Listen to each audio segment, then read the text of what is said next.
Okay, we should be alive. So, last time we did this, we got a bad end, and I wasn't really too sure about what to do about that, just because I was like, I looked back at the past couple decisions that we've been making, and I was like, oh, a lot of these, like, make sense in my brain to be good. So I did a little I did a little looking at the guide, because there is a guide for this game, and I saw that there's two stats that I was not aware of. So I've always known that there's like a stat for Rai, like he has like a little trust meter basically. Like the more things you say that make him trust you, the better your relationship just like tends to go in general essentially. But I did not know that there was a second stat. Also, I saw mine pop in. I was like, well, whose name is Red? That's so weird. I've never seen that before. I saw that there was another stat for Francis, and I was not aware of this. Also, I'm just gonna get into this just because, like, for some reason, the menu music is like really loud in my ears right now.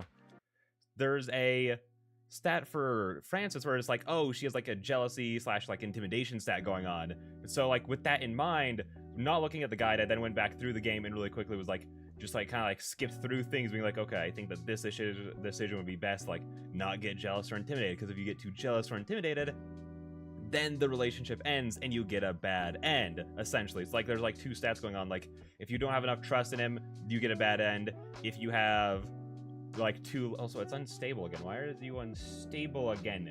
Bit rate? How dare you? It was working very good without a voice, as far as I could tell, after like I fixed some things on it, but now it's just being weird. I don't know why. But yeah, no, so after I saw that there were the two stats, I went back through, and I think I went back through and I double checked like all the decisions I made after I made them to be like, was that the right one? Then I'd go through the next decision, make what I thought was the right one, check, did I get the right one? So I think I'm actually currently at max, like, trust with Rai, and I have, like, minimum, like, jealousy and intimidation. So we should be, like, all good for a while, unless I royally screw up, in which I very easily could. Because I, like, looked back at a lot of the decisions, I was like, man, I had to have messed up a lot to get that bad end. So I'm like, maybe I'm not as good at making these decisions as I thought I was. So yeah, with all that being said, let's just go ahead and get on into this and actually tell Rai about what's going on instead of don't tell him. See, and I thought that was super weird that we had like a don't tell him option as like the only option before. And I was like, why? That's so silly. Why don't I have the option to tell him? That would probably give me some trust points. But it's because I was too intimidated and stuff like that, so I couldn't tell him about any of it. But now that we have it, now that we have like all the trust in the world and we have all the minimum jealousy and intimidation, we're all good to go. So let's tell him. I don't know if I should, but God, do I want to talk to Rai about it. I felt like an outsider for so long with no one I could really talk to about my family. Of course, I've let bits and pieces slip through the cracks. I've talked to Jenna about my mom, mentioned my brother to college classmates in passing. Still, it's always felt like my cross to bear. But Rai said I should trust in him, and I want to. So I'll try harder. Also, I should mention, usually I do like some preamble stuff, like talk about like whatever's going on in my life before we could jump into this stuff. But it's like, it's a little late already, so I was like, I kind of want to get into this because I want to do more like reading of this like tonight than like the preamble stuff. So I was like, I don't have too much time since it's already pretty late, so I'm like, let's just jump right into this basically. There's no easy way to say this, but I'm adopted. Might as well get that out of the way. I was adopted by my parents when I was a baby. We don't know the circumstances of my biological parents, and I've never felt the need to find out. My parents were very... they didn't try to hide it from me. They could have. I more or less look like them. But when I was 4, they introduced this picture book about adopted children to me. They explained that they adopted me because they loved me very much and really wanted a child, and so on and so forth. Rai occasionally lets out an uh-huh or to show that he's listening. The last time I told someone this, they immediately went, oh, you poor thing. Not that I expected that from Rai, but it's nice that he's just letting me talk. That is like a nice thing, like when you're telling someone like something like bad and then they immediately like hit you with like the oh, you poor baby kind of talk, and it's like, oh, just listen to me talk. You don't need to like feel sorry for me right now. Just let me vent or say whatever I need to say. They adopted me because my mom has fertility issues. They tried for years to have children and couldn't, so they decided to adopt. When I was 6, my mom unexpectedly became pregnant. My brother was born and he took all of their attention. At the time, I just felt really confused and terrible. Of course, when I look back on it, I was the older sibling. Obviously, a newborn baby would require more care. Still, I didn't get that when I was a kid, so for the rest of my childhood, I just felt resentment. I felt like my brother had taken my place because he was the real child while I was just a fake. But I still wanted my family to love me, so I tried to be nice and cutesy all the time. At some point when I was a teenager, we got into a huge argument about this when my feelings sort of exploded. My parents apologized and said they loved me, that they hadn't meant to pay less attention to me, all that. I thought that I accepted it. I wasn't totally at ease, but things were okay. Our relationship got better. Well, I came to K-City for college on a scholarship. I learned about myself and realized that I'm bi. Though I haven't gone into the details about my exes or anything. I have told Rai about that, so it's not a bombshell surprise now. The part of my life I've told him about the most is probably my college years. I dated my last ex for a couple of years. At one point she gave me an ultimatum and more or less forced me to come out to my family and introduce her to them. Oh no. Yeah, you can probably imagine how well that went. Otherwise, I wouldn't be telling you about it like this. Francis, I'm so sorry. I take another deep breath as I think back to that time. That was probably the worst thing that's ever happened to me. The worst time of my life. My mother's face, my dad's look of mortification as he tried to placate my mother, and my girlfriend making everything worse by throwing a tantrum. Has it already been so many years? The memory's painful, and at the time, it was so awful. But it's already become a dull ache rather than the gaping exit wound it once was. Well, my dad was basically okay with it, but my mom just couldn't accept my relationship. She said some really hurtful stuff that made all of my old insecurities flare up. That was almost 4 years ago, and I haven't talked to her since. I figured if she doesn't want a bisexual for a daughter, I ought to grant her that wish and leave her alone. But now my brother's making it sound like my mom might, I don't know, regret, feel sorry. But what good does that do me now? God, that's rough. Did your brother say why he was calling? Not really. At least he didn't give any convincing reasons. If my mom's really sorry, I wish she'd reach out herself. She never has. She tried once to get my dad to extend an olive branch, but come on. You still talk to your dad? No, not because I dislike him or anything. Things are just awkward. I still occasionally reach out for Father's Day and stuff, but not really, no. I haven't visited home in years either, and I was okay with the level of distance. It's just easier for everyone. But now that my brother's calling me, it just makes me think about it all and I feel crappy. Francis, you know if your brother just contacting you makes you feel this bad, then you were never really okay with that. You were just bearing it by not thinking about it. I sigh. I'm not that angry teenager anymore. I understand what he's saying. It's just, am I required to forgive my mom for what happened? I'm thankful that she raised me and a big part of me loves my family, sure, but I don't need them and they don't need me. Then what's stopping you from blocking their numbers and never talking to them again? From how it sounds, today wasn't the first time your brother's called recently, was it? No, he called the other day too. And despite saying you're okay with being cut off from them, you still picked up his call? Yeah. It's not that I think you absolutely have to forgive your mom. I wasn't there. I don't know your family. I can't tell you how or what to feel or what to do. I will always be biased and take your side, but that being said, you need to be honest with yourself. There is truth to what he's saying. I could have simply not picked up Noah's call. The thought had crossed my mind. Is it really that I'm just used to acting the part of a good older sister, or whatever it is you decide to do, I'm here for you. Thanks for trusting me enough to talk to me about it. I know it must have been really hard for you. I'm sure it was hard to listen to, too. Rai chuckles. Not really. I'm always up for learning more about you. Good things, bad things, I'll take it all. You don't have to put on an act with me. It's okay to be sad or angry or irrational or selfish when you need to be. I hope you know that. Thanks, Rai. Really, I'm so thankful for you. Likewise. Rai? Yeah? I love you. Thanks for putting up with me. I love you too, and it's hardly putting up with. Come on. Neither of us seems to want to hang up yet, so we changed the topic to something easier to digest and chat for a while. Rai has given me a lot to think about. I'm going to be 29 this year. By this point, I thought I knew and understood myself well, but it seems like I still have some soul searching to do.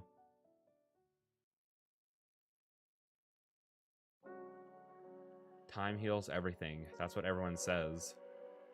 Even when you believe with all your heart, I'm never going to get over this, I'll be sad forever, that sentiment slowly fades day by day. And then before you know it, it's been a week since you've last thought that. The human mind is incredibly resilient. It protects us from ourselves by building walls around the thoughts that cause us pain. Noah called once or twice more since then. I don't understand why he's being so persistent. His doing so has ripped those walls down and made me remember everything that happened with my family. It would be so much worse if I was handling this on my own. It took a lot, but I'm ultimately glad I told Rai about everything. I never thought of myself as a reserved person. This made me realize how little of myself I revealed to others.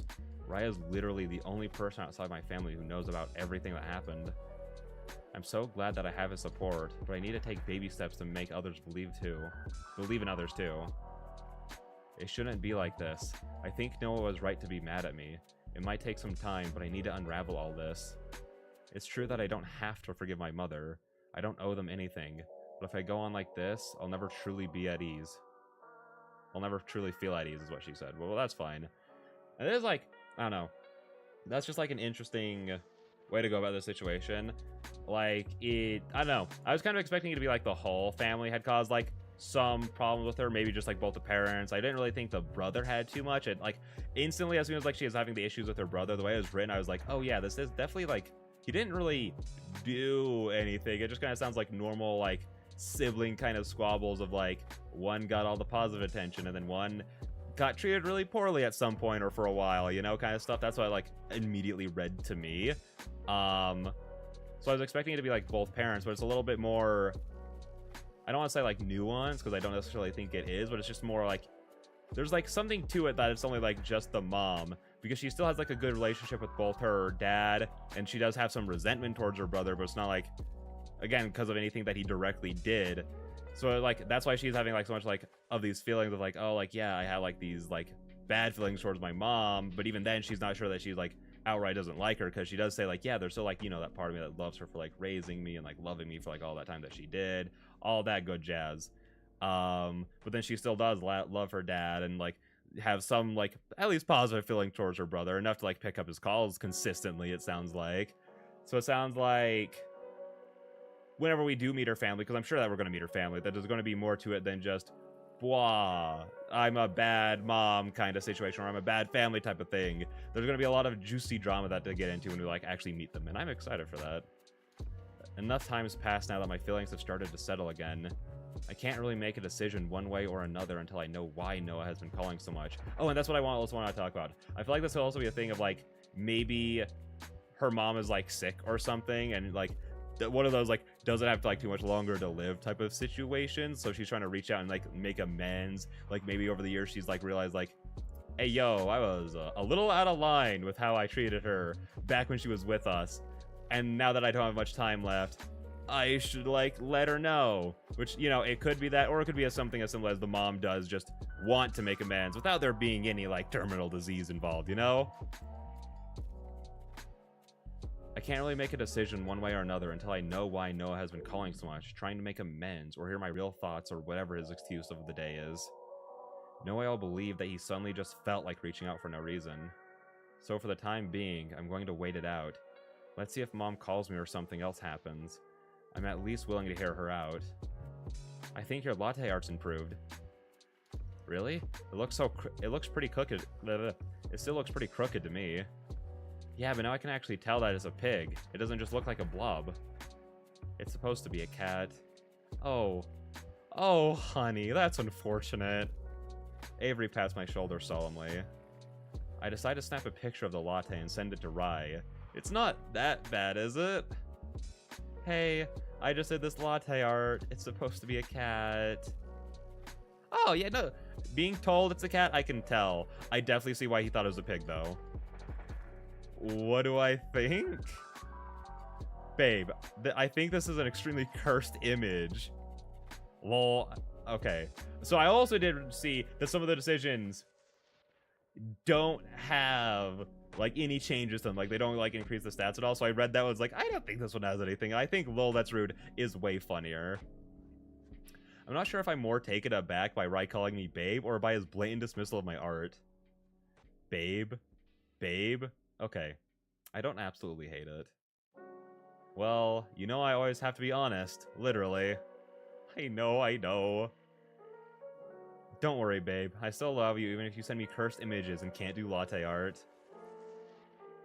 Out of some kind of spite, I'm sure, I go to change Rai's name in my contacts list immediately. Next time I'll make him try doing latte art and see if he can do any better.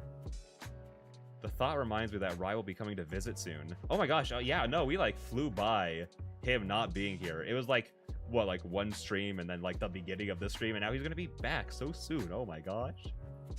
I still need to figure out what to get him for his birthday. What do you get for a man who has everything? Since he has trouble sleeping, maybe something to help with that? Would aromatherapy even work on him? Does he smell things? Because he can taste things, he can like eat stuff. Oh, also, hey, my bit rate's excellent now. That's awesome. Let's go. It's weird that I went from unstable to excellent. You know, both ends of the spectrum there. That's fine though. Whatever. But how would he smell? Because he looking like the way he eats is he just puts the stuff into his smoke and then it kind of just like evaporates or whatever. You know, it like kind of like almost dissolves. So you know. So how does smelling work? I don't know. I puzzle over this as the night wears on. I mean, you could ask him.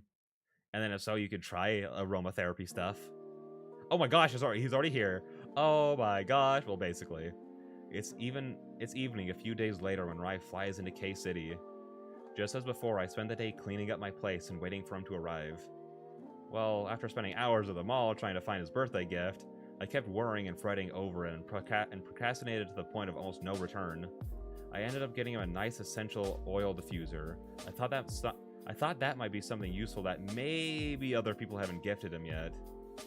It was actually kind of fun trying out different scent combinations, but since I wanted a scent that would help him sleep, I ended up with a valerian root and bergamot oil. Both are supposed to improve sleep quality, ? Some people actually conk out completely with the valerian, but I wonder, if Rai's distracted, will the essential oils just not get processed by his smoke cloud at all? Will the essential oils just not get processed by a smoke cloud at all? It's the thought that counts. I'll cook him a nice dinner tomorrow. Rai spotted at K-City, the headline starts popping up online. Guess that means he'll be here soon. I absolutely wonder where he keeps his car when he's not here. I suppose rich people must have their own special garage somewhere. It doesn't take long before I get a text from him saying that he's arrived. I rush out of my apartment towards the parking lot. Rai's car is naturally easy to spot. Hey, welcome back! That was like the highest I've ever done Francis's voice. That felt weird. Francis, it's so good to see you. How was the flight? Honk, but it wasn't too bad aside from that. We hugged for a beat shorter than I would have liked. It's just been a while. I miss the feeling. We'll have plenty of time for that later, I guess. I wanted to help Rai bring his stuff in, but he packed light. He's fit all of his belongings into a backpack, and the only other thing he's got is a laptop bag. I brought my laptop in case I feel like working on a song, but I don't know if I'll bother. I don't have much time with you, and I definitely don't want to spend any of that at the studio. So I don't really mind going to the studio with you, you know? It was definitely my experience watching him work. It was definitely an experience watching him work on Lose My Mind last time. Still, this is going to be a proper vacation time. If you say so. I won't be surprised if I get up to use the bathroom in the middle of the night and see you on the couch working, though. I know he can't lie, but proper is a very subjective term. You have so little faith in me. It's not that so much as I fully understand how much of a workaholic you are. There we go, I could read. Rai laughs rather helplessly at me. at that as we make our way up the stairs and into my apartment. Hey, Phaeton. Oh, okay, I think I've decided that at the end of all these streams, we're gonna, like, end it by, like, going through and doing one of the little cat stories. And after reading, like, what Phaeton thinks of Francis dating people, I love seeing his angry expression with Rai now. Phaeton, who's sitting on the couch, immediately hisses at Rai once he walks in the door. Phaeton, come on, don't do that. My cat turns his head to look at me, sniffs in utter derision, and then hops off of the couch to go hide in my bedroom. I don't see Cream or Misty, so they must be in there too. Poor Rai. Just give it some more time. They'll get used to They'll get used to you one of these days. Really? Yeah, I'm sure. Good thing Rai doesn't have eyes, because I would definitely not be meeting them right now. That was terrible. Rai goes to get his things settled and unpacked. He stops in the doorway of my bedroom, then seems to think better of it and walks to the bathroom instead to lay out his toiletries. Oh, I guess he can't go put his bag in my room if the cats are all in there. Kitties, who wants treats? I grab the bag of cat treats and shake it. Soon I hear the pitter-patter of 12 cat feet racing for the kitchen. Cream, as usual, is the loudest, with her demanding meows for the treats. I call out to Rai while the cats are distracted. Rai, go ahead and put your bag and other stuff in my room. The cats won't be back in there for a bit. Got it. Only after I see him go in there do I shake out a few treats for the other cats. For each of the cats. Missy looks down at the 3 cat treats on the ground in front of her, then turns to look up at me. Meow. I'm sorry, Your Highness, but you're all getting the same number of treats. If you get much bigger, I might have to start restricting your diets. Meow. Restricting your diet means you won't get to free feed anymore. Meow. No buts. Now, if you were to be a little bit nicer to Rai, I might consider giving you 1 or 2 more. Huh? Misty just dashed out of the kitchen. Whoa, Francis, your cat! She just jumped in my lap! I hear Rai yelp from the bedroom. A moment later, now she's nuzzling my chest. What's going on? Misty is a little too smart, isn't she? Of course, forced affection can't be too long-lasting. Once Misty feels she's adequately met my request, I guess? She's back in front of me. If the folk exist, the idea of cats being fully sentient isn't too out there, is it? Meow twice if you understand what I'm saying. Now Misty's just sitting there like, oh, I can't let her in. I can't let her know that I understand what she's saying. Maybe it was just a coincidence? Or maybe she just understood the word Rai and inferred the rest, huh? I begrudgingly shake out 2 more treats for her. Only then does Misty deign to eat her small pile of treats. The other 2 also finally start eating theirs once she does. I was so focused on what Misty was up to that I didn't even notice that the other 2 hadn't eaten their treats yet. They were just sitting here quietly waiting. That's so weird. Granted, maybe there's gonna be a little cat corner thing about it, you know, explaining why they all wait for her.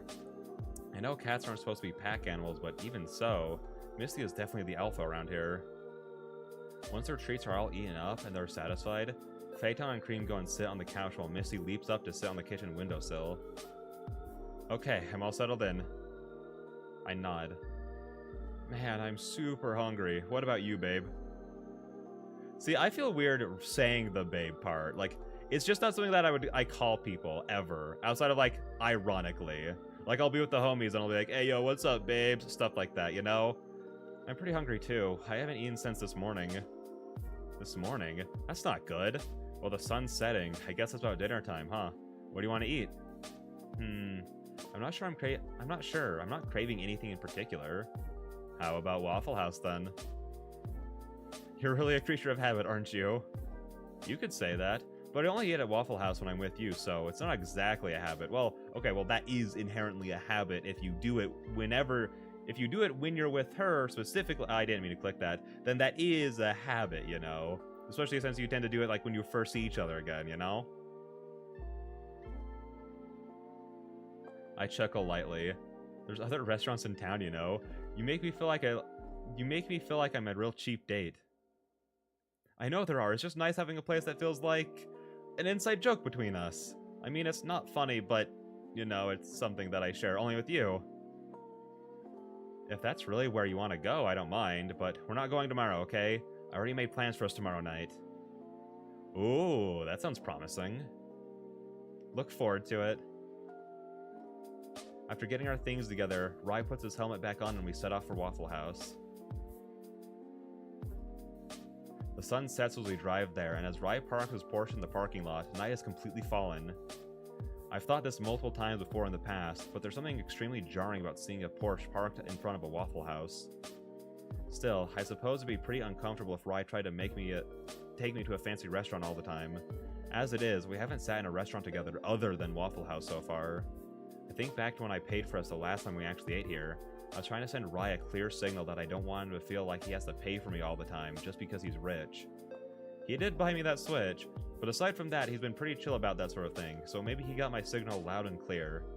I know things can never be totally equal between us. He's rich and famous, but I'd rather not have that be slapped. But I'd rather not have that slapped on my face constantly, and Rai's been pretty good about not doing that.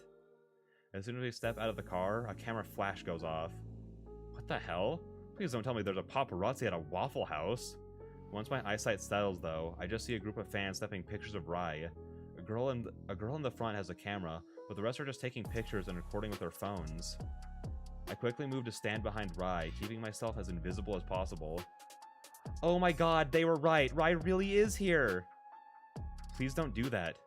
Rai's voice is lower and has more of an edge to it than usual. Some of the girls visibly flinch. Sorry, we're just so excited! We've been waiting here ever since you left the airport.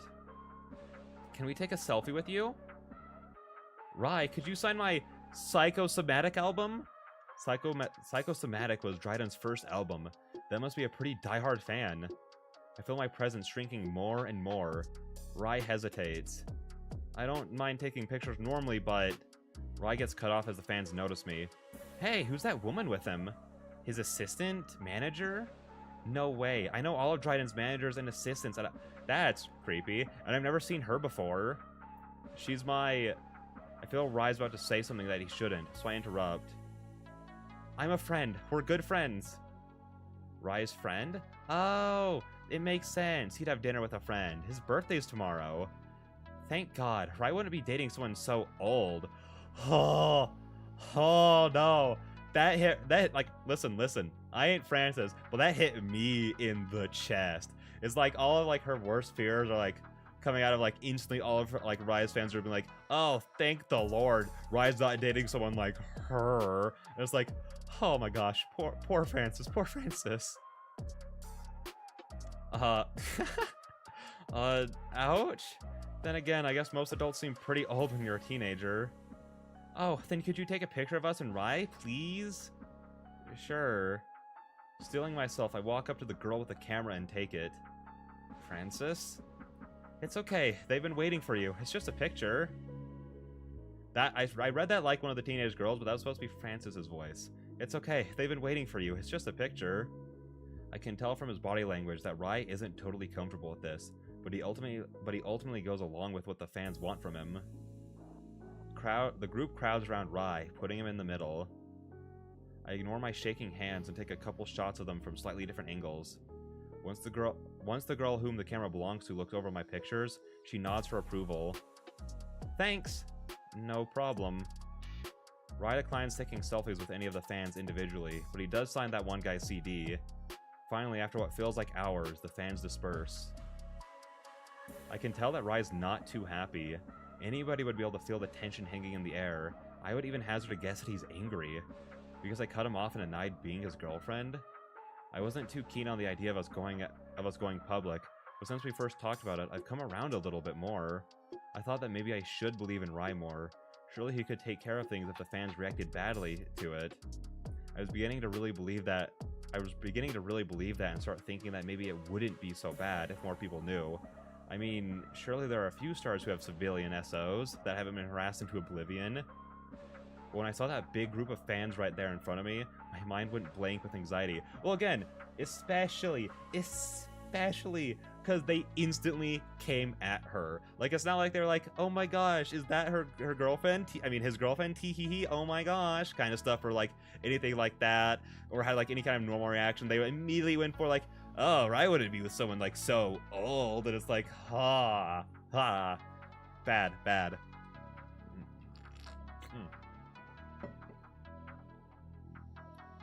I just couldn't let him tell them the truth. I'm still not mentally prepared. Suddenly, Rai grabs my hand. I look up in time to see him practically drag me into the Waffle House. Huh? I must have been spacing out. How long was he waiting there in the doorway for me while I stared at the ground? It's not too busy inside the Waffle House right now, though people are definitely staring at us after witnessing the scene outside with the fans. Nobody else comes up to us. Rai picks out a secluded corner booth and doesn't let go of me until we're right next to it, and I have to sit down. We make our orders and sit in utter silence, even as our food's placed in front of us. Francis? I bite my lip, knowing full well what's coming. I shovel some pecan waffle into my mouth as a delay tactic, but naturally, Rai wouldn't let me off the hook just because I'm eating. What was that all about? So we're just good friends now. Come on, I couldn't just let you tell them. Imagine how disappointed they'd be. Why are you just assuming that they'd be disappointed in you? Again! She's not wrong, though. They instantly kind of were like, oh, thank the Lord, it's not her. Oh.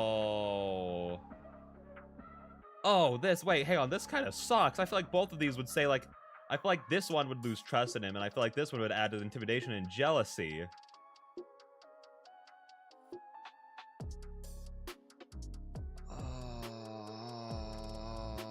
But I feel like this one might be nicer, I guess. And you know, even if it does like lose a trust point in him, I do have max trust in him. And we have a lot more of that. Like when I was looking at the guide, it's like, oh, if you have like under 14 trust, then like this happens. But I have like 18 trust, but it's like if you're at like 2 or 3 intimidation / jealousy, then you get a bad end. So I'm like, we have more trust to lose and intimidation to gain before we get a bad end, basically. So I'm going to click this one. Again, I feel like they're both not good options. It's not me I'm worried about, it's you. What do you mean? You're Rai from Dryden. You're a big deal, a cool, mysterious genius musician. Imagine what people would think if they knew you were dating some librarian who's even older than you. Francis, have you really thought that about yourself this whole time? It's not that I have a super low self-esteem or anything, that's just reality. You're amazing and I'm just... You're not just anything, not to me. I can't help but let out a frustrated sigh at his naive words. You're too positive. It's nice and all, but stop trying to project that onto me. And you're just too negative and always assume the worst. Those kinds of words hit so much harder when you know that Rai can only tell the truth. I mean, he can still only tell the truth as he knows it, but for him to say that means he truly believes that I'm inherently a negative person. Why can't you be more positive? Oh, and I hate when people say stuff like that to you too, but at the same time in his situation, I'm like, okay, another situation, like, I get both sides. Like, Rai is a very positive person, and he has, like, confidence, and Francis be like that. Yeah, exactly. Francis do just kind of be like that. So it's, like, hard when he's, like, a very positive person. And so he's just like, oh no, everything will be fine. But then Francis is sitting here like, no, it's not gonna be all fine. Things could go very, very bad, you know what I mean? So it's like, I don't know. But you know, it's fine. They'll, I don't know. That's just what makes the situation hard. Hang on, I actually clicked on something over on my Twitch, and then everything's like breaking right now. Hello? Can I click on this? Oh, there we go. Wait, no, it didn't fix it. There we go. But yeah. So again, especially since like the fans reacted to her so negatively, which justifies Francis's negative perception, but to Rai, he still thinks that it can all be good. It's like, ugh. Wait, game? Hello? Also, hello, Yigdra. Sorry if I mispronounced your name or anything like that. Welcome to the stream. I can't deny that I'm pretty pessimistic, but you can't use that as a reason to dismiss my worries as irrational. I don't think you're irrational. I just wish you'd have a little more faith in us, in me, in us. How do you think it makes me feel every time you want to deny a relationship like that? How do you think it makes me feel when you deny my very reasonable fears and insist that everything will be fine, and we have no way of knowing that for sure? Maybe you're okay with relying on wishful thinking, but I'm not. It always comes back to this problem of whether or not to go public with our relationship. I don't know how many times we have to argue about this. It dawns on me that we're in a public place. Let's not talk about this here. Yeah, what if people hear us talking about being in a relationship? Oh, the shame. How will you ever show your face in public again? Oh, stop. And again, it does hit harder because you know he has to tell the truth. That's so rough. Oh my gosh. Rai's voice is dripping with sarcasm. You're right. So let's avoid having these kinds of emotional outbursts at Waffle House from now on, shall we? We could go somewhere else. Where would it be most comfortable for you to have an emotional outburst? Rai replies in a theatrically lazy, slow drawl as he leans back in his seat. It doesn't really matter where we go anyway. People will always be able to recognize you because of that helmet. At times I was like Francis and being negative. At times I was like Francis and being negative. Then again, I was like Ryan being a boy. Oh. Listen, I feel like a lot of us have a bit of that Francis in us of being negative. Like, everyone has things that they're, like, very negative about. You know what I mean? Like, for me, like, I have, like, thoughts of, like, most social situations will go poorly because I have too much anxiety to handle it. But then, like, a lot of people will be like, oh, it'll be just fine, yada, yada, yada. And then once you get into it, you know, you never know or anything like that.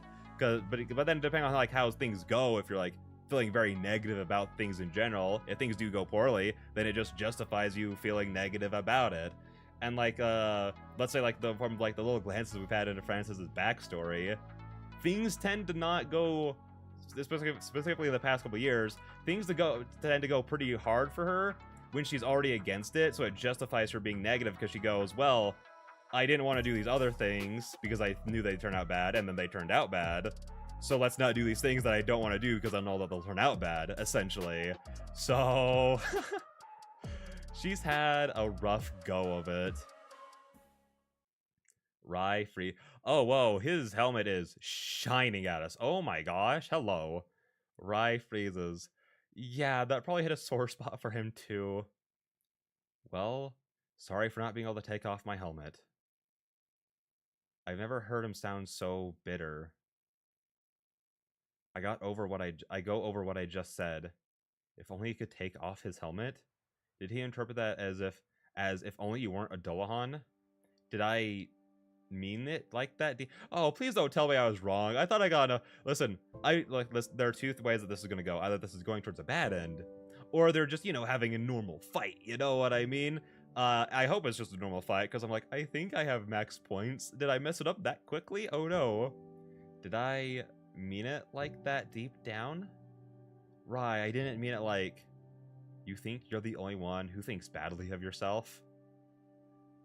I'm the only one in my family who puts myself in the spotlight like this. Being what I am makes life really terrible sometimes. It's a constant struggle to hide who I really am. Sometimes even wish I could be... He stops without finishing his sentence. Maybe he can't say it. Certainly people would react even worse to Rai being a Dullahan than to him dating a librarian. How normal is normal when you have a Dullahan involved? There really isn't a normal at that point. Like, Rai also has it really hard of where he does constantly have to hide who he is. When, like, Francis just said that to him, it's like, Rai's probably thinking like, oh gosh, I wish I could be that normal that people want, you know? Instead of having to wear my helmet all the time like that and being like a normal person. Fun vibes. And I'm glad that they're really having this emotional breakdown in a Waffle House. It seems very appropriate, you know? It is their place after all.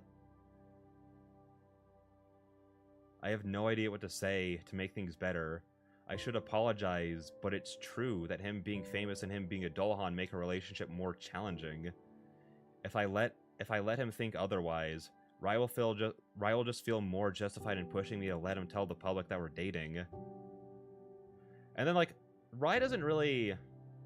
Rye's exceptional in, a lot of ways, which is probably where a lot of, like, her insecurities about the relationship probably comes from. Like, well, not necessarily, like, only Francis's insecurities, but, like, both of their insecurities in the relationship in general.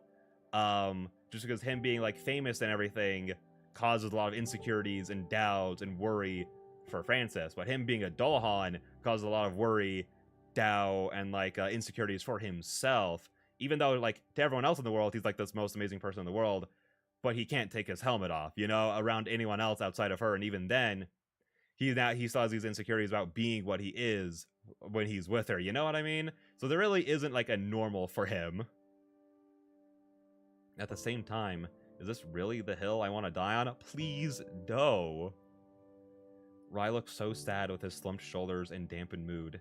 He's made time for me, flown all the way to K-City to spend his birthday with me. Is this really how I want our time together to be? I'm the one who insisted I was okay with him being a celebrity, and with him being a Dullahan. I said I'd try. Have I really been trying, or have I always been fearing the worst with an exit route in my back pocket at all times? I'm so afraid of saying the wrong thing that I end up saying nothing. Rye finds little moments when nobody's watching him to eat his food. And so, the rest of the meal goes by in utter silence. No! No! I was really hoping Francis would just say something. Listen, Rye is too much of a, like, listen, I do love Francis, but Rye being sad hurts so deeply, because he's like, Francis even said it herself, he's just a little cinnamon roll. He's like the sweetest, most genuine. He literally has to be the most genuine person, but he's the sweetest, most genuine person. And just so see him sad and upset about things he can't control, it's just like, oh, stop. Don't let him be in pain anymore. On the drive home, after some more awkward silence, I managed to dig deep and find some of the words I wanted to say to him. Rye, I'm sorry. I know that what I said was hurtful, and I'm sorry that I hurt you. I really didn't mean it in a I wish you weren't a Dullahan sort of way. Yeah, but I'm sure the thoughts occurred to you. He doesn't turn away from the road for even a second. I mean, I guess he doesn't have to in order to look at me, which is very weird. That still weirds out my brain. He sees like a fly, basically. But still, it feels alienating. I can't exactly deny what he said, but I don't want to agree either. Rye being a Dullahan, Rye being part of Dryden, those are both parts of him. To deny those aspects of Rye is to deny who he is, and I love who he is. It's my insecurities that have been making things difficult. I know that, but another long silence drags on until Rye sighs. I don't think you're ready for this conversation yet. I get it. I'll stop nagging you about going public. Rye, I just don't know what else I can do for you to not be so anxious about this. No matter who you are, even if you were a Queen of England, some fans will be unhappy with you dating me. That much is true, but I also know that a lot of fans wouldn't mind so much. Well, that's like the thing of like, there's a couple levels of craziness to fans, you know? You have like the middle section of fans, like the very people who are like 50% crazy about Dryden, who would be like, oh, she's just a librarian, but then he is right, like the further you go in, like, it doesn't matter who you are, some fans would still hate the fact that you're dating me regardless of who you are, you know? So it's like, so in his brain, it's like, people will hate you or support you either way, no matter what you are. So like, we might as well just get on with it, essentially. So then they can like go further with the relationship. He sighs. I can't understand why you're so fixated on the opinions of people who are already predisposed to disliking you. Why do their opinions matter so much to you? Why can't you focus more on how I feel, on how you feel? Well, to an extent, she, like, kind of is focusing on how she feels, because, like we talked about this a decent bit in the last stream, but she doesn't want to get doxxed, and she doesn't want to get harassed, you know? Like, let's say she was, like, a bigger name, like the Queen of England, you know, she has, like, bodyguards, she has, like, this giant house away from the public. People could just show up to her apartment or her work, or either of her jobs, and just harass her for dating him, you know? So, like, she does have a fair bit to consider for her own feelings. It's not that she's just insecure that people won't like her, it's that people will make her life harder. I've never quite thought about it that way before. Some people will never like you no matter what you do. Of course I know that. But all my life, I think I've been assuming that everyone is like that I should plan for and assume that nobody likes me. That's so sad. Oh my gosh. I think that's colored my relationships. I think that's colored my relationship with my family too. That's no way to live. Rai, I still need a little more time. I can't just get over feeling anxious. That's not how it works. Can you please just give me more time to think things over? Please? And absolutely, like, anxiety is something that you have to, like, you just have to work through it. It's not just something that, like, you can get over. Like, for me, the way I do get over anxiety is by, like, basically, like, exposure therapy in a way. But even so, you can't just automatically get over it. You have to, like, do stuff to work on it, basically. So if she's not, like, able to take that time and she's, like, forced into it, that could just make the anxiety worse. That'll just make her, what was my brain going? That'll just make it, like, push her further back into, like, getting, like, how do I put this? It'll make it harder for her in the future to get over it if she has more bad experiences with it while she's trying to get over it, basically. You know what I mean? Does that make sense? Of course I can. He doesn't sound happy about it, but at least he didn't say, never mind, forget about it or anything. That would have been far worse. And again, he does also genuinely believe what he just said. Like, of course he can wait for her, essentially. So that's good. Relationships are hard work. We both love each other so much, but it can feel so difficult to keep things going. Still, I think we can make it. I just really need to come to terms with my own self-image. I can't keep letting my emotional baggage hurt Rai and hurt myself.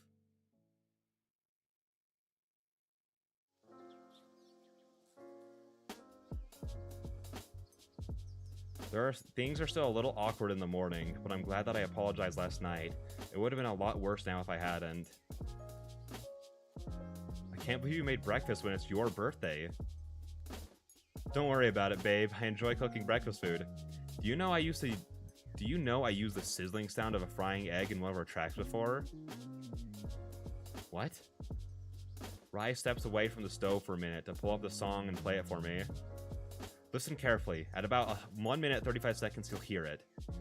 I play the song as he goes back to check on the eggs. Rai is very dedicated to his cooking. It's as if the eggs might immediately burn if he looks away for even a second. Then again, thinking on my own experiences with cooking, sometimes it really is like that. Oh my gosh, when you're like trying to like toast bread or anything like that, and it's like perfectly fine 1 second, you go to like the bathroom or something, and then you come back and like it's instantly all burned like less than a minute later. Sure enough, at 1:35, I hear the familiar sizzle of eggs cooking, floating over the vocals. Nice. That, you know what, based. That's, wow. I always thought that was some side of that. I always thought that was wow, that was a hard thing to say. That's, wow. I always thought that was just a static sound effect or something. I never really thought about I'd never really thought about what all goes into music until I started dating Rai, and seeing the actual process of music production. The music track is much more than a music track is much more than a vocalist, guitars, a beat. There's layers and layers of instruments, and I don't know what happened to my reading ability all of a sudden. I just can't. And sound that make the melody. That little egg sizzle doesn't seem like much on its own, but remove it and the song would have a different vibe. Or maybe it just feels that way because now I'm used to it. All I know is I won't ever hear the song the same way again. And I need some water really quick. Hang on.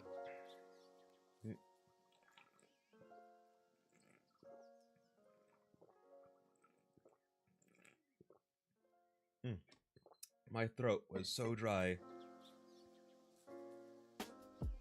You wouldn't believe the weird sounds that go into songs or movies. You know the T-Rex roar in Jurassic Park? Part of that is a baby elephant squealing. Wait, seriously? That's simultaneously adorable, but also frightening if that's like, if part of their sound is what makes that. That's so weird. Imagine you're just out in like, you know, out in like the savannah or something at night and you just hear basically the T-Rex roar. No way, you're joking. Nope, look it up. Hang on. Hang on. Baby elephant, Jurassic Park. Did they use elephant noises in Jurassic Park? As for that bone-shivering, theater-shaking T-Rex roar, the key element of the T-Rex roar is not a full-grown elephant, but a baby elephant. That's so weird. So once again, a small animal making a small sound slowed down a little bit has more interest to us. That's weird, but also pretty freaking cool. Okay. The more you know, huh? No, I believe you. It's just, wow. Even if Rai could lie, why would he about something so trivial? And who knew baby elephants could be so terrifying? While I wait for Rai to finish cooking, I absently pull up social media. OMG, Rai spotted last night at Waffle House. Hashtag Rai loves Waffle House? Question mark, question mark, question mark, question mark. Last time after the concert in K-City, I saw Rai there too. I didn't get to go to the concert, but I still saw the king. OMG, Rai loves Waffle House, proven. This was from last night. Rai loves Waffle House. Who's that girl Rai's with? Rai's GF? My friend was there too and took a picture with him. Rai loves Waffle House. Apparently it's a friend, not Rai's GF. Lol, Rai's friend took him to Waffle House? Really? What the fa? Rai loves Waffle House. Question mark, question mark, question mark. Cat picture with... What is that? That's a funky looking couch. I dig it. Now even complete strangers are dunking on us for going to Waffle House. I click the tweet with a picture of Rai and I eating last night and show it to him. Look, Rai loves Waffle House is trending, and someone took a picture of us last night. I know I can't be pessimistic. It's one of my less lovable quirks, I'm sure. But now your fans know what I look like. Do you see why I worry about this? Yeah, you're right. I'm sorry I was being an ass about it. That's a little harsh. I didn't think you were being an ass, just... Sometimes I feel like I was talking to a wall. I know. I've thought about that, and I realized now how insensitive I was being. I don't usually go out much. I sort of took for granted that fans don't meddle in my personal life. Of course they don't. I don't let them. Yeah, and they can't do much to you, but there's a lot they could do to make my life harder if they wanted to. Still, I understand Rai's point too. Over time, fans will probably get over it. Rai is hardly the only star dating a normal person. If those people were harassed by their significant other's fans 100% of the time, then nobody would bother dating a star in the first place. I'm not saying we have to keep it a secret forever. Let's just give it a little more time. I can feel more comfortable that way and maybe less fans would care once they know we're stable. Okay, you're the one more at risk here, so it makes sense that the decision would be yours. I understand that now. Thank you. I'll try not to drag it out too long. That's all I wanted, for Rai to understand where I was coming from. He was being oddly pushy about this, and I didn't know what to do about it. Did he have an issue with a secret relationship in the past? I shouldn't jump to conclusions. If there's really an issue, he'll let me know about it sooner or later, when he's ready. I don't want him to push me, so I shouldn't push him too hard either. Let's go! Mutual respect of boundaries, I love it. And I've told everyone important in my life that I'm dating, so don't worry, I'm very much taken and everyone knows it. Alright, that's good to know, really. Were you worried about that? A little. Rai doesn't sound totally at ease, but I suppose that's just because things haven't been totally resolved yet. This is a good step in the right direction, but I don't think he'll be happy until he can tell the world we're dating. Rai finally finishes cooking breakfast and we both sit down to eat. After mulling over my words for a while, I finally decide to say, I really suggest you temper your expectations. People are not going to be happy that you're dating some librarian from K-City. You keep saying stuff like that. You're a librarian. You're not a criminal or anything. Last time I checked, most people like the library. No one's going to be up in arms because you're a librarian. He sighs dramatically. You go on like being a librarian is the most shameful thing ever. Well, I do feel kind of silly when he puts it that way. You're not wrong, but well, you know what I mean. You're so much more successful than me. According to whom? Most people? Just because I'm famous doesn't mean I'm more successful than you. Wait, what's the highest position you could climb up to as a librarian? Like a famous librarian at an Ivy League university or something? Is there really such thing as a famous librarian? Okay, and how long do you think they would take you... And how long do you think it would take you to do that? Oh man, at least a decade. I'd have to do research and stuff. So you're not interested. You don't really sound like you are. God, no, I'm happy where I am. I guess it'd be cool to be my head librarian someday, but I like working with Mi Kyung and I don't want to take over her job. I hope I'm pronouncing that name right. Alright, so you have a job you enjoy and are moving up at the pace you want to be moving up. So you're successful too! I do love his way of getting Francis to, like, acknowledge her own successes. Dog, you're living the life that you want to be right now, so, like, does that not count as being successful? And it's like, so true, bestie. Oh my gosh. I just can't argue with him when he's like this. Anyway, there's a big disparity in our income. I don't want people thinking I'm a gold digger. Babe, you don't even let me pay for your meal at Waffle House. Some people might think that at first, but the truth will come out. Well, he's got me there. We eventually finish eating breakfast while chatting. I insist on doing the dishes while Rai plays games on the couch. It's his birthday. He should be able to relax. Mario Tennis? Yeah, I've been trying to make time to practice. I can't let you beat me again. Crap, I haven't been playing that, crap, I haven't been playing that game at all recently. Oh, I have your present ready for you, but I think it'd be better to give it to you later tonight. That sounds promising. It takes me a second to process what I said, and what he probably thinks I said. Will you get your mind out of the gutter? I can't, babe. Can you reach down there and grab it for me? Oh my gosh. Oh my god, he is so embarrassing. Anyway, I'll give you your present after dinner. You're making dinner tonight? You're making dinner tonight, right? Yup, I've got a cake ready in the fridge too. Wow, you really went all out. Of course, it's your birthday. You came all the way back here to spend it with me, so I want to make sure it's special for you. That's awesome. I can't wait. The day passes by quietly, but full of love. That's such a cute way to describe a day. It passes quickly, but full of love. That is so cute. After a good dinner and some cake, I take Rai to my room to give him his gift. Go ahead and open it. Rai carefully tears the wrapping paper and removes his gift from its box. This is... I got you an aromatherapy set. There's an essential oil diffuser and some scents I personally picked out. Oh, does aromatherapy work for you? I had worried that it might not, but I was really stumped on what to get you. Ah, no worries, I can smell things just fine. I've never used a diffuser before, but my mom used to burn candles a lot. It'll be fine. He picks up the vials of essential oils and examines them. Oh, I've got to show off my knowledge. I got you a valerian root and bergamot oil. They're both supposed to help promote better sleep. Better sleep? Yeah, because you're a workaholic who doesn't get enough rest, whose manager sometimes has to physically eject from the studio. Which that just shows you how much of a workaholic he actually is. Because usually from all the horror stories I hear of like working in any kind of business is like your managers and stuff like that are the people who force you to work the hardest and overwork you. But here, it's like, oh no, the manager has to, like, for Rai's health and everything, get him to stop working. Aha, guilty as charged. You really like those law phrases, huh? What's the verdict? Guilty as charged? Oh, I don't know if this is the reason exactly, but my dad's a lawyer. Like, for the folk. For a while, they wanted me to follow in his footsteps, but I discovered music and... well, the rest is history. Huh?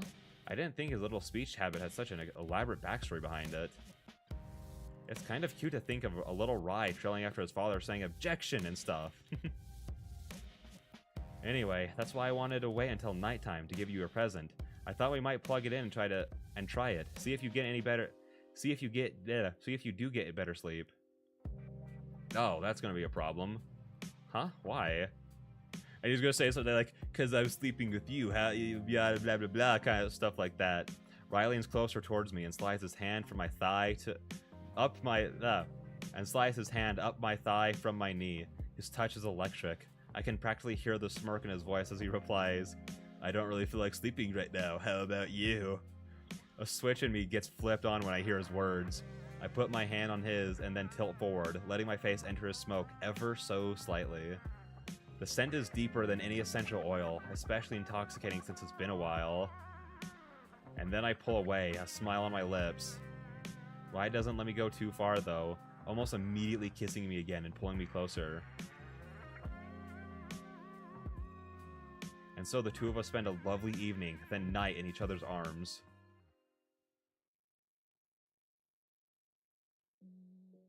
When I wake up late the next morning, I've burrowed into Rye's arms. It's comfortable and warm, but then something suddenly occurs to me. Ah! Huh? What's going on? Rye asks blearily. Last night, It's been so long since I've dated a man, as in, I don't think I've had a boyfriend since I was in high school, so this sort of realization has come rather slowly for me. I massage my temple with one hand to stave off an incoming headache. You didn't use protection last night, did you? Does he not know what oh, okay. I can practically see the gears turning in Rye's brain? Wait, does he have one? Okay, that's rude. Very rude. I'm sorry, Rye. Even though I'm only thinking this in my head, which I do possess. Oh my god, I just did it again. Oh, sorry. Well, I can imagine that he was a little distracted by what happened, and then we got sort of carried away, so I can hardly blame him since I completely forgot too. Let's go to a CVS or something. Yeah, let's go right now. Despite the potentially serious situation we currently find ourselves in, I can't help laughing at how flustered Rye is. He's so cute.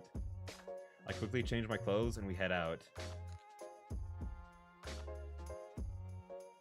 You know, you don't actually have to come with me. Well, I feel a little responsible, you know? It's not entirely your fault. I forgot too, and I scratch my head while thinking of how to phrase this. Anyway, the point is we're both mature adults, and consent is a two-way street, so you shouldn't feel entirely responsible. Still, it's not cool of me.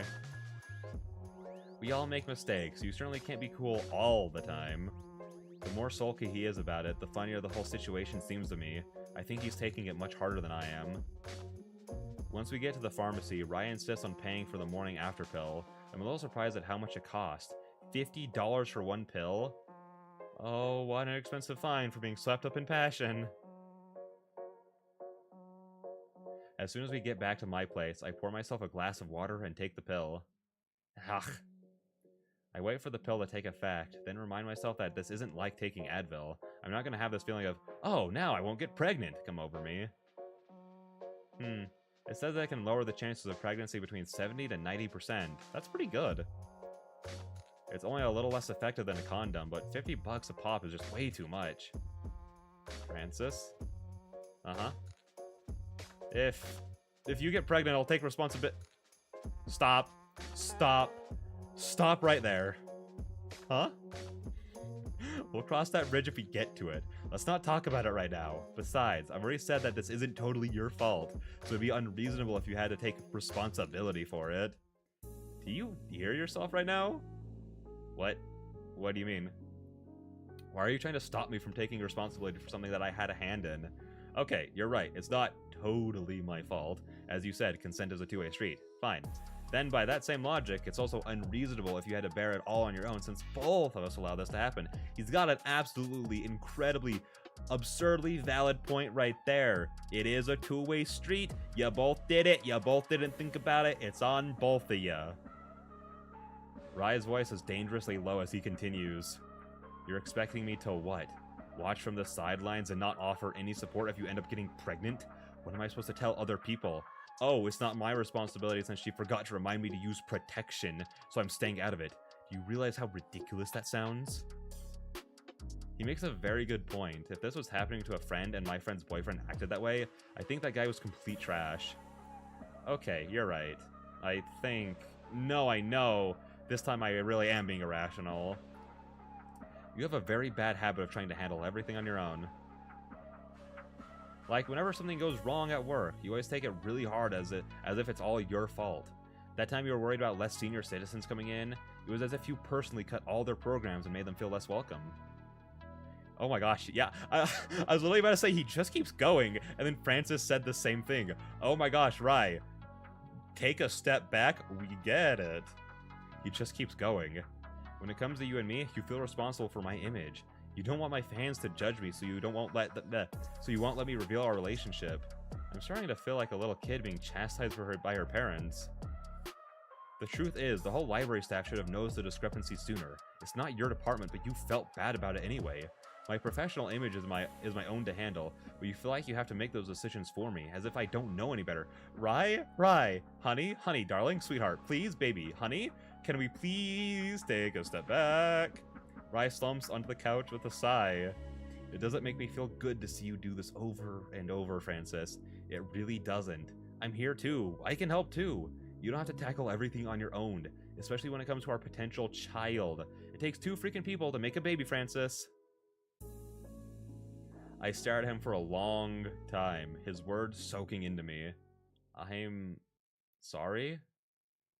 I don't want an apology. I just want you to start thinking about us as a pair.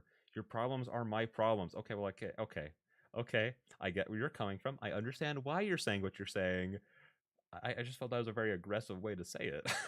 How can I not take care of you if you're possibly pregnant?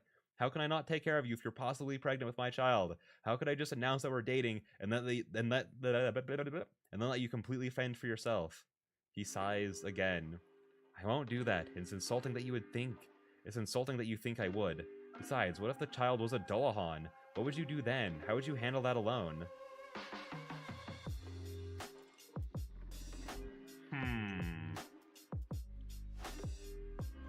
Okay. Now with my newfound knowledge, this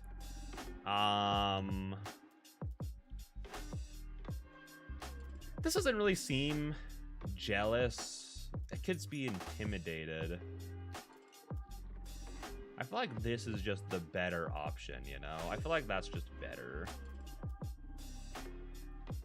I've always been independent ever since I was a kid. I knew that I had to be able to handle my own problems.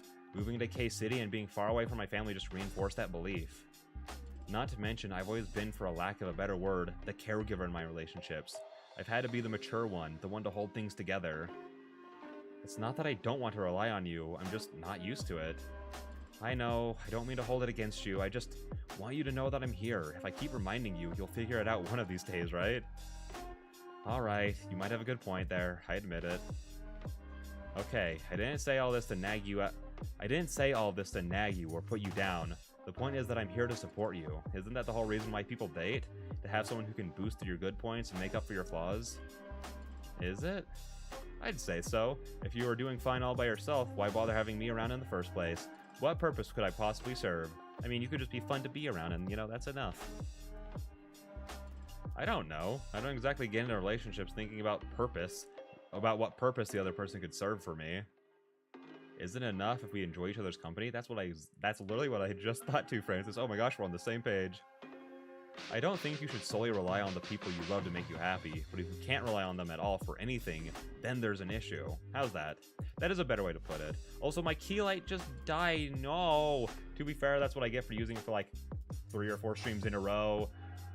Without ever actually fixing it or charging it. So that's kind of my B, you know? Also, I need some more water.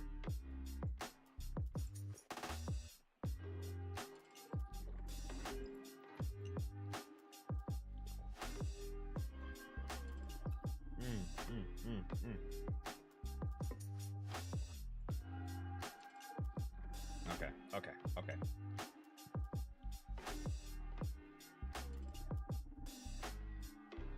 What about your family? Hasn't your brother been calling? I'm sure they worry about you since they're far away.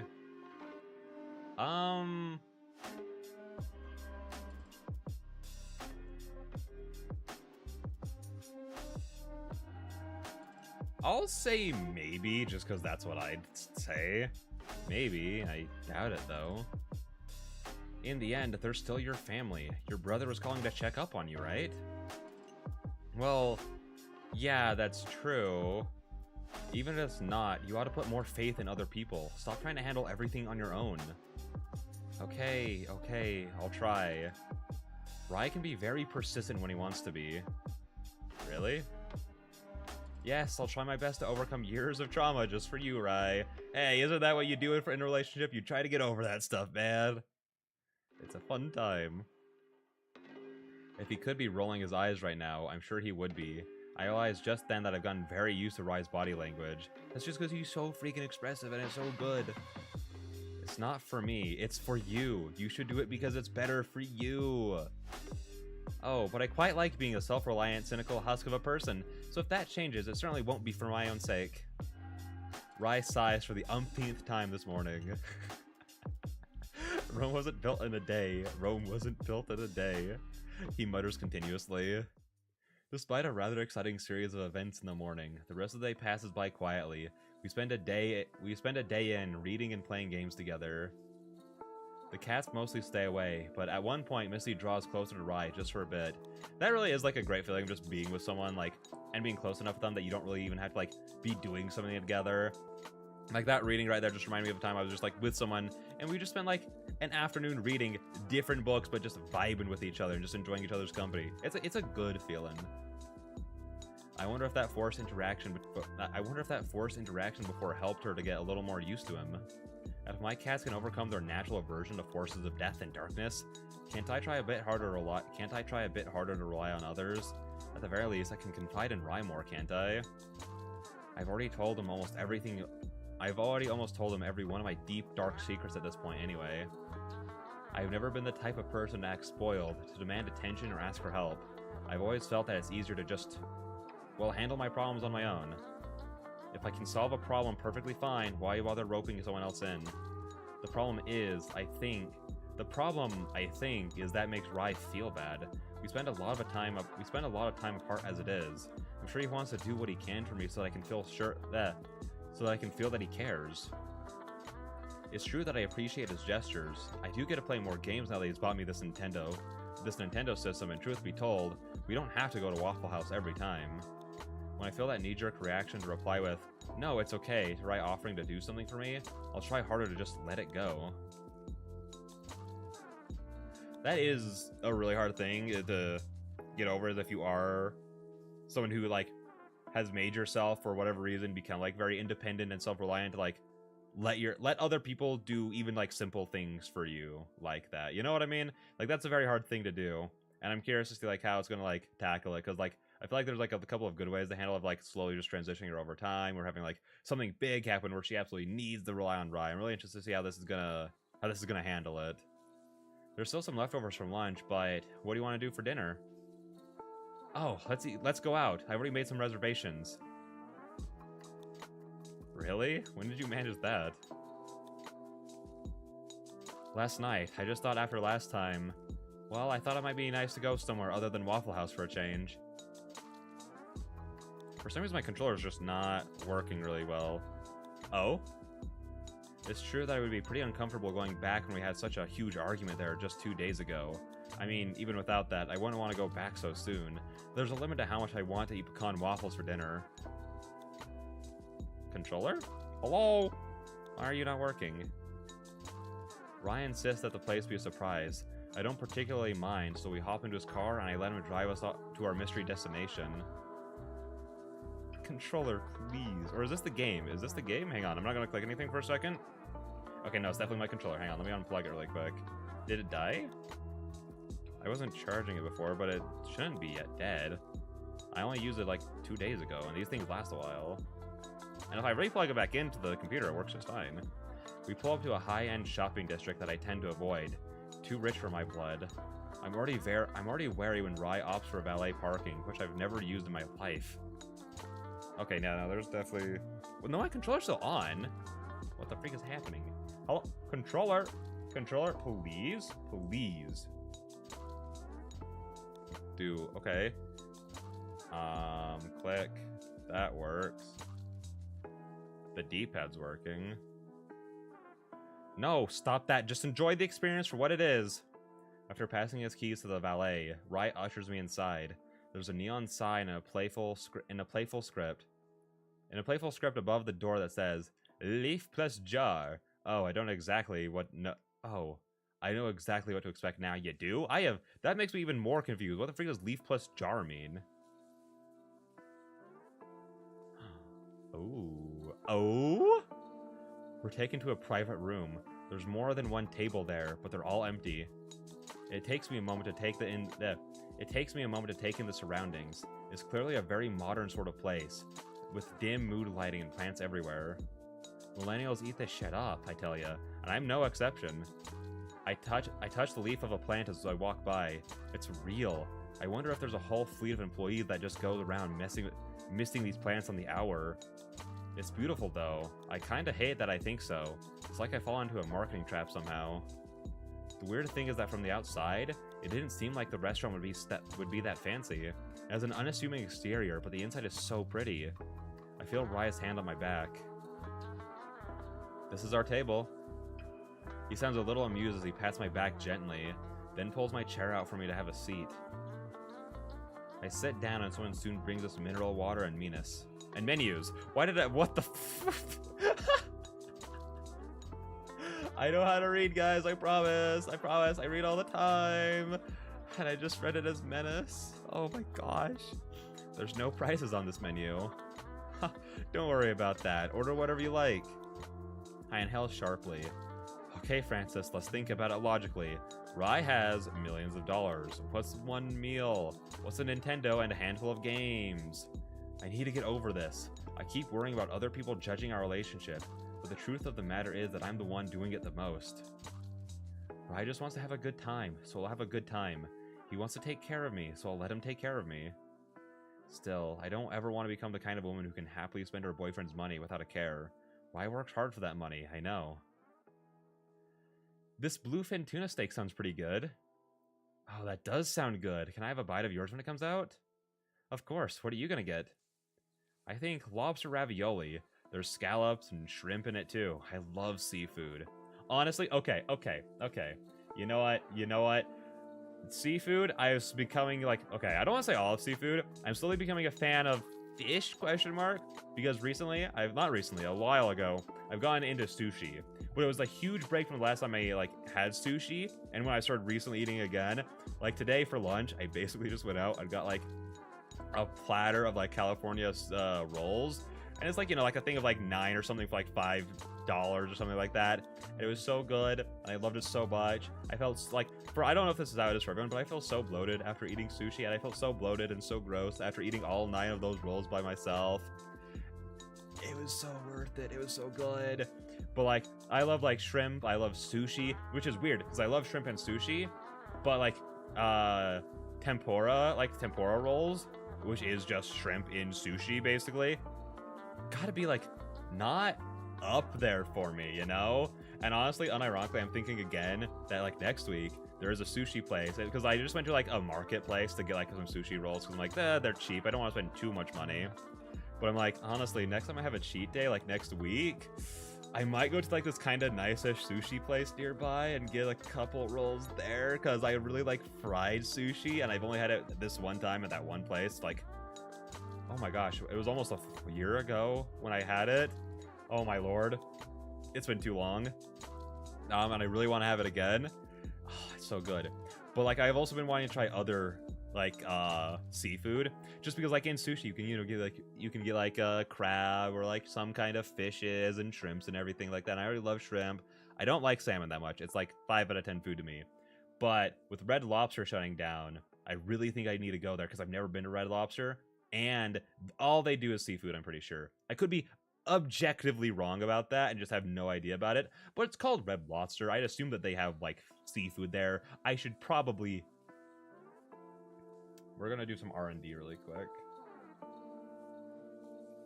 What do they serve at Red Lobster? Maple. Okay, so like they do like chicken stuff, but it looks like most of their stuff is seafood, and that's what I want to try, because I want like I've only had like one thing of seafood that I'm like, oh, that's like whatever, it's like mediocre. But like all the other seafood stuff I've had, it's so good. Oh my gosh.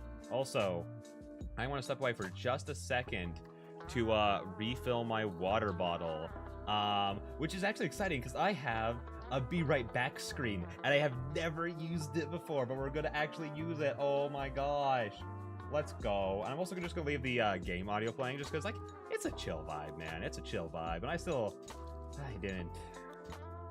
I didn't update my music playlist. I meant to. I got more songs for it, and I was like, hee, I can't wait to add all these. So I spent the time that I should have to update my music compilation for like my just chatting screen and my be right back screen. But instead of actually updating the playlist itself, I got more songs to put into it. I'm so dumb. Anyways, I'll be right back.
Okay, I'm back. Also, I want to talk about this ending screen for just a second, because hang on, I want to make sure I'm actually, okay, is it picking up my audio? Is it picking, oh, it's picking up my audio, okay, cool. Because I did mute my mic on my mic, but I didn't remember if I had muted my mic on, like, OBS or anything like that, so I just really want to make sure of that. But look at my Be Back Shortly screen, isn't it so freaking good? I love it. This was commissioned by Michumi over on Twitter. I really liked a lot of their work, and I was looking for someone to make this for me and make some thumbnails for me for some upcoming videos.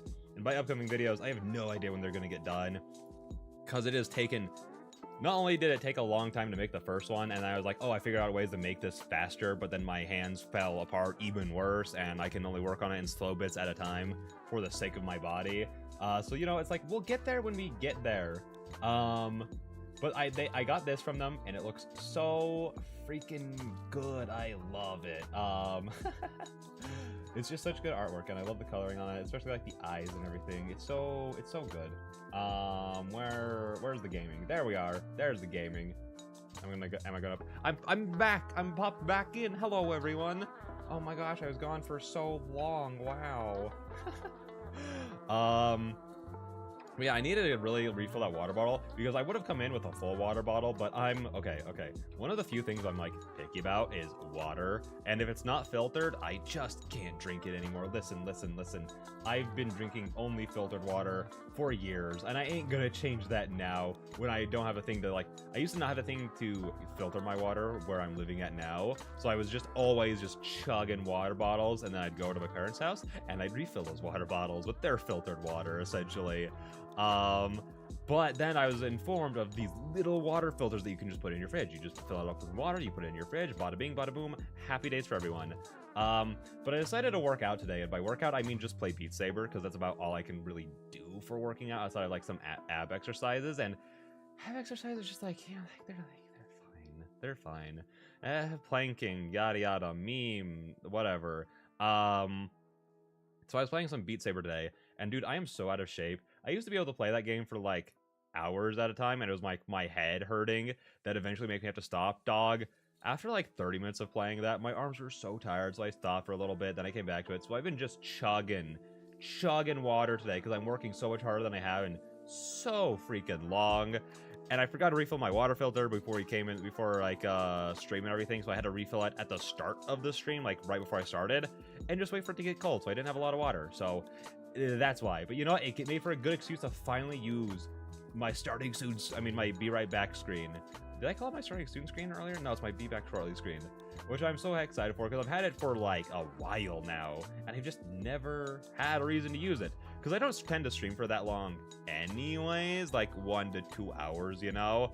I would like to stream longer, but again, that would just require me to have like my hands get better, you know, because like even now, like they are starting to hurt a bit from just clicking X every couple of seconds, you know. So they're kind of starting to hurt, which does suck. I was hoping that like, because they're inconsistent, they're so inconsistent, which is what's so frustrating about my hands right now. Like on Saturday, I played Smash Bros for like 2 hours, and then I was like, no, I really need to stop because my hands are hurting. But then Sunday they hurt, but they were feeling better, and then all of today they were feeling like really good. But now like during the stream, just clicking X, it's like, oh man, my hand is like really hurting for just like relaxedly clicking X every couple of seconds. You know what I mean? So it's really frustrating because tomorrow a demo for a game comes out that I've been waiting so long for. It's called Freak Flea Pit. It's a rhythm game, and I suck so much at rhythm games. I'm so bad at it. I didn't realize that up until I played one. Well, oh my gosh, what is it called? Urbano? Or it's called Urbano. That's another demo for a game that I'm really excited for. I learned there that I'm terrible at rhythm games, but they're so fun, and I love the art style for it. Like, it might be one of my favorite art styles ever. I love how everything looks in it, and it looks so cool, and the music sounds so good already, and all the trailers make the game look so freaking fun, dude. And like, it's been in development for a while. Like, I don't even remember when I like started following them.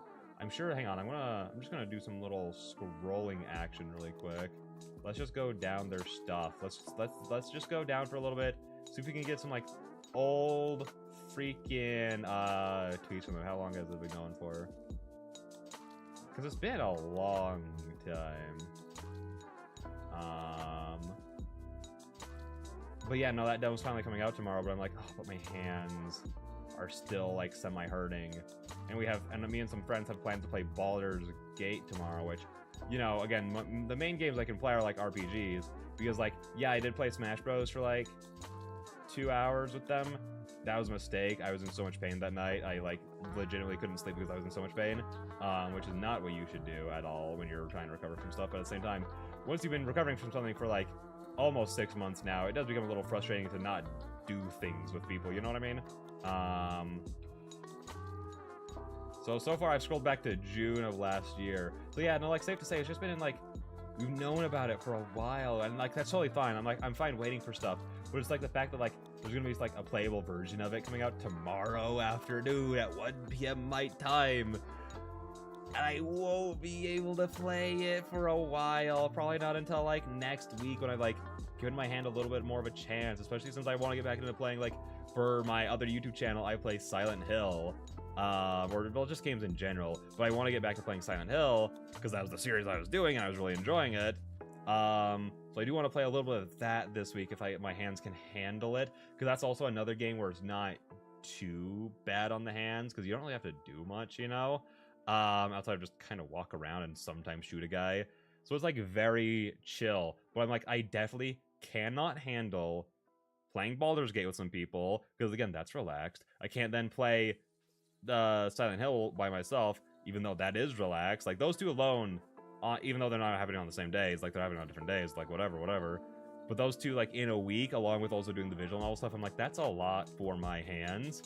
Then you throw in a demo for a game that's like seems pretty active, and it's like, oh, my hands can't handle this. So like, I don't know. We'll see. I have my fingers crossed. It all depends on how I'm feeling, you know. That's kind of how like all this has been going. Is like it's just how I'm feeling. And granted, I also do have an appointment in 10 days, a follow-up. Not really a follow-up, just like I'm seeing a different orthopedic about my hands to see if like they have any other suggestions other than, hey yo dog, just kind of wait until it gets better, because like it's taking so long. Like I was told that about 2 or 3 weeks ago from the orthopedic after my last time going, and like I'd say I'm like 10 to 20% better than like when I saw him. And so if it takes 2 to 3 weeks to get 10 to 20% better, I still have like a few months left of this to go before I'm better. And like I can't, man. Anyways, after that long little break, which, you know, also good. It gives my hands a little break while I just sit there and yap, you know. Honestly, that might be a good way to handle things, is like instead of doing a big old yap sesh at the beginning, maybe I just play for like an hour and a half, and then I do a little bit of yapping, and then we get back into things, you know what I mean? So yeah, with all that being said, let's get back into it. Huh? That's a little unexpected. Actually, no it's not. I think back to the couple of meals Rice cooked in my place aside from breakfast, and they've all at least had shrimp in them. That's because shrimp's the best! As the waiter takes our order and leaves, I can't help asking Rye, How did you stand going to Waffle House over and over? I really don't mind Waffle House, and it's true it's one of the few restaurants around here that stay open late. Oh, is auto on? What the freak? I did not mean to have that on. I was curious as to why it like was going by itself. That was weird.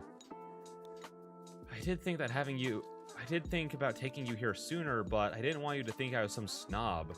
You're not really used to places like this, are you? Well, that's true. I'm not. This might be the nicest restaurant I've been in a really long time. I can't even remember the last time I was at a place like this. To me, these places are for special occasions, but I bet you ate at restaurants like this all the time, don't you? You're right. I do. You're right, I do. It's not that I'm a food snob, it's just these kind of places offer more privacy. Oh, this is so easy. This is the easiest decision we've ever had to make. Oh my gosh. I don't think you're a snob. It makes sense that you'd have to go to restaurants that are more private. I get that. It occurs to me that maybe all this time Rye was trying to make me more comfortable by taking me to Waffle House. It's a place that's familiar to the two of us, and I'm used to it. I'm the one who first brought it up, and I tactically approved of going there every time. Tacitly. Right, he's rich and famous. I've always known that, but on some level I was uncomfortable with accepting it. You don't have to take me to places like this just to make me happy, you know? I know that. I don't want to overwhelm you. I don't want to overwhelm you and make you think that I'm flaunting my money. I just want to take care of you, you know? It's just as I thought. Think of it this way. By spending money on you and me spending my money on you, me treating you, it's not so much for you as it is for me. It makes me happy to see you living well. Alright, I understand your intentions. I won't make a fuss over it anymore. Good. He sounds pleased as punch. Well, it's not like I exclusively go to these places. I thought it'd be a nice change of pace, but we can go to Waffle House again next time. Yeah, I think balance is good. I don't know what'll happen if I get used to this lifestyle that I can't eat fast food anymore. If I get used to this fast food, You know what, whatever, I'm just gonna move on. I was gonna reread it, but then I had already clicked the button, so I couldn't really reread it, so I was just gonna try and say it all in my head. I mean, off of memory. That didn't really work. The food arrives, and the staff completely leaves us alone after making sure we have everything we need. Wright takes off his helmet, putting it on the chair next to him so that he can eat. They're really not gonna come back? Nope, it's a private room for a reason. He says so nonchalantly, spearing 2 ravioli squares with gusto. The ravioli quickly disappears piece by piece into a smoke cloud. It's annoying that you don't have to blow on it or wait for it to cool down at all. One of the few perks of being a Dullahan, trust me. My tuna steak is delicious. I let Rai have a piece and he seems to enjoy it too. So, I've been thinking about something and I'm afraid you might not... I'm afraid you might think it's too soon, but I really do think it'd be best. What's up? What would you think about getting a place where we can live together? We could get an apartment with security guards, gates, you know? And I've given some serious thought about hiring you a bodyguard. After all, some of my fans do know what you look like now. Francis, is everything okay? Oh, yeah, sorry, I was just caught off guard. Is this the same guy who was telling me I was paranoid and pessimistic? I guess he really took what I said to heart. To be honest, because of my powers, I've never felt too horribly threatened. Even if I get kidnapped, they can't actually tie me up or lock me anywhere. Plus, I can sense if someone is near me since I have that 360-degree peripheral vision and strong night vision. So I've never felt endangered even with my public status. He sighs. But it's not the same for you. I've thought on it a lot since we've discussed it, and I think if you lived somewhere safer, it'd be I'd be more at ease too when I'm not around. Is that too much? I actually didn't think about it from, like, I was thinking about it from his perspective, like, he's like this big star, so he has, like, guards, bodyguards, gates, all this shebang shabong, you know? But I never actually thought about, like, it, like, even more from his perspective of, like, oh, well, he's got all these powers. That makes kidnapping him very hard, you know? Not at all. I'm so happy that you thought on it and are really trying to make me feel safe. I've been on edge since we've been arguing about making the relationship public and everything, but this is a step in the right direction. I don't know if I really need a bodyguard just yet, but I'm okay with moving in together. Okay, great. Why don't we start looking at places after my tour's over? Sure, but is that really okay? Wouldn't it be a lot easier for your work if you lived in, like, LA or New York or something? I'm fine. There's an international airport here and a recording studio. I can set up my own home studio too. If I really have to go meet up with someone in LA, well, it's just a plane ride away, making K-City my home base. Also, hang on, I have a sneeze.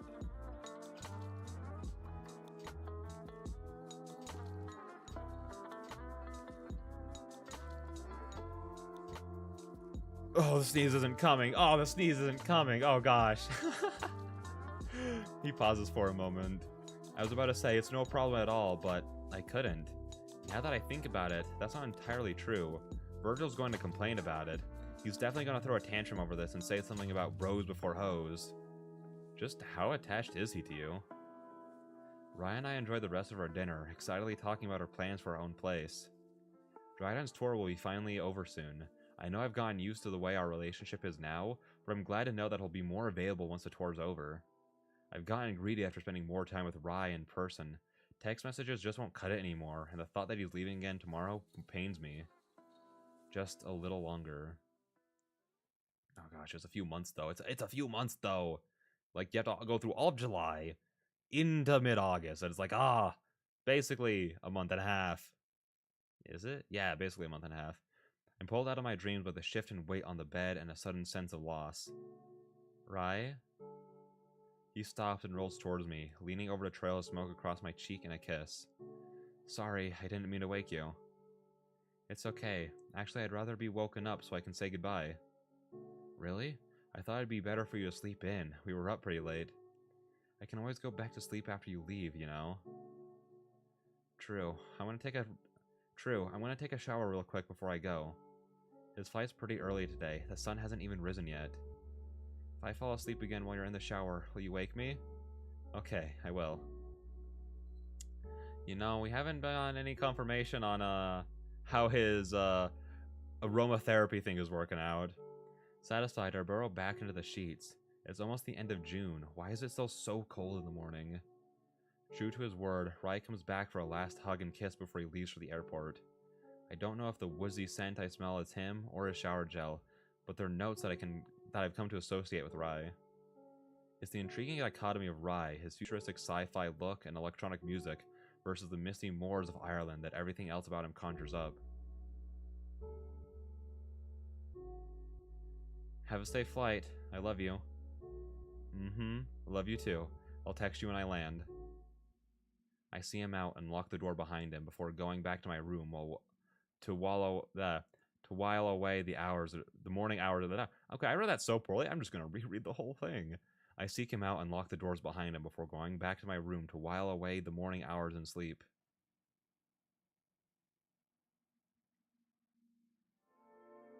After I finally wake up around noon, the day passes by quietly. I take some time to clean up and sort through some books and clothes I need to donate. I'm honestly pretty excited about moving. I've lived in this apartment for quite a few years at this point, mostly out of necessity. When you have 3 cats, pet deposits and pet rent can get pretty hefty. Reasonable cost of living, safety, proximity to work, a pretty apartment, and or good parking. You can only choose 2 when renting a place. There's also the wild card of, will management actually send someone out when your faucet busts or heating stops working? My place costs me about $900 a month and is within walking distance of the library and Latte Night. I've also become pretty handy at fixing things by watching tutorial videos from plumbers on YouTube. Speaks for itself, doesn't it? Anyway, stuff piles up over the years. I know there will be plenty of space, but still. It's a good opportunity to get rid of stuff that I haven't used in a long time or know I won't need. A text? Is it Rye? I look and it is from Rye, but... Receiver of cursed images. Oh, the changes of his name over like the story are so good. What does that mean? Is that a lowercase L or capital I? Question mark, question mark, question mark, question mark, question mark, question mark, question mark. Rye doesn't reply though. Wonder what's going on. Maybe he sent it on accident? I get back to sorting through my things, stuffing clothes I don't wear anymore into a bag to donate. Rye wants at least a 3-bedroom condo so he can have one room that's a home studio. He said I could take over another room for my own hobbies or interests, but what hobbies do I even have? Since when I've ever had time for anything other than work? Lately I've been gaming more thanks to Rye, but I don't need a whole room for that. Oh, this hurts me in the heart because I want to get back to doing 2 of these things, but can't. Maybe this is a good opportunity to pick something up new. Maybe this is a good opportunity to pick up something new. I'm gonna put a save here just so it's easy to come back to and pick all 3 of the little options. Because there is still that achievement to see all of the dialogue in the game. Or not all the dialogue, just all of like every line of text, basically. I'll say writing. What librarian doesn't dabble in writing? I took a bunch of English lecture. I took a bunch of English okay, well, anyways. What librarian doesn't dabble in writing? I took a bunch of English literature type classes in college and wrote my fair share of research papers. Actually, Ryan and I talked before about me moving up as a librarian. If I want to do that in the future, I'd have to do research projects. I don't mind that, but it might be fun to try writing some poetry and stuff too. I imagine a writing room at the new place, with carefully curated shelves of books and a vintage Remington typewriter on a table. That was so hard to say. Remington typewriter on a table. It's so pretentious, I love it. Meow. Cream suddenly appears, scratching at my thigh. I realize I had frozen in a daze in the middle of sorting out my clothes. Is Cream nicely reminding me to get back to work, or... Meow, meow. I crane my neck to look at the kitchen. Her food bowl is empty. Okay, alright, I get it. I shake my head helplessly. I go to the kitchen. When they hear the rustling of their cat food bags, Misty and Phaeton appear from wherever they were hiding and join Cream in badgering me. Alrighty! Alright already, damn! I carefully portion out their food and pour it into their bowls. The cats run for their bowls and eat enthusiastically, periodically glancing at me as if I'm the evil person who's been starving them and might still take their food away. I've gradually stopped free feeding the cats. I know it's not really good for them to get used to overeating. I don't want them to go hungry on days where I work 2 shifts though. So on those couple of days I put out their daily portion all at once. It's technically free feeding, but even if they eat all of it, I won't give them any more when I get home. so the amount they eat every day stays the same. That earned me a lot of angry yowling at odd hours at first, but I guess they've gotten used to it now. The brats. I hear the notification sound telling me that I have a new text message. It's been several hours, so it's probably right? Sorry, things were a little hectic after landing, but I said I'd text you when I landed. Oh, I think back and do recall Rye saying something like that. Even something said so offhandedly like that can turn into a pact. It sure is a pain being one of the fair folk. So it was an elf or landed. I had wondered. Lol, yep. I'm at the hotel now, going to the venue later for rehearsal and all that in the evening. Poor Rye. So he's been commuting all the way from dawn till now. I know he has trouble sleeping on planes too because of the helmet. I'm glad you arrived safely, heart. Go get some rest and good luck later. Thumbs up. Smiling as I shake my head, I put my phone away. After checking to make sure the cats have enough water, I return to my sorting. I managed to fill up a bag with clothes, but now I'm a little tired of organizing. I eye my books. There are definitely books in there I don't need anymore, but I don't want to throw them away. Everyone thinks to donate books to the library, so they shove all their unneeded junk books on us. All that happens to those books, they get recycled. I certainly don't want to deal with that. There's book donation bins throughout the city, but I don't have a car, so lugging a box of books to donate might be a little beyond me. I'll ask Rye to help me with it later. I'm sure he won't mind. I'll sort the books out tomorrow. My phone goes off again. This time it's a call. I wonder if it's her... Oh, it's her dad. You know, I was gonna take a guess, but then it just kind of popped up. Alright. It's my dad. I haven't talked to him in months. My family had urged me to come, but... My family had urged me to come before... My family had urged me to come home before... My ability to read has suddenly just tanked ever since I came back from the break. My family had urged me to come home before... My family had urged me to come home for the Lunar New Year, but I didn't make it. It's now been a long while since I've seen any of them. Anyway, he's my dad. I pick up the phone. Hello? Dad? What's up? Oh, Francis, you still remember you have a dad, huh? Haha, come on. How could I forget my dad? It's just been busy, that's all. Yes, you always say that. When are you coming home to visit again?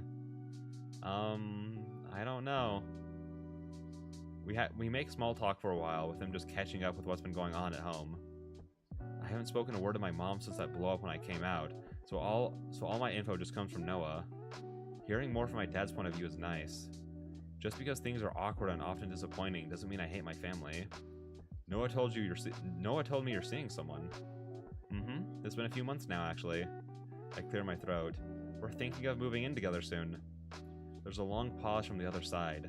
My parents are pretty conservative and old-fashioned. I know they'd frown upon people living together before marriage. But ever since that happened with Clarine, I think that's how you pronounce the name, or Charlene. It could be Charlene. I've decided to just be honest with them. I'm tired of lying to people just to spare their feelings.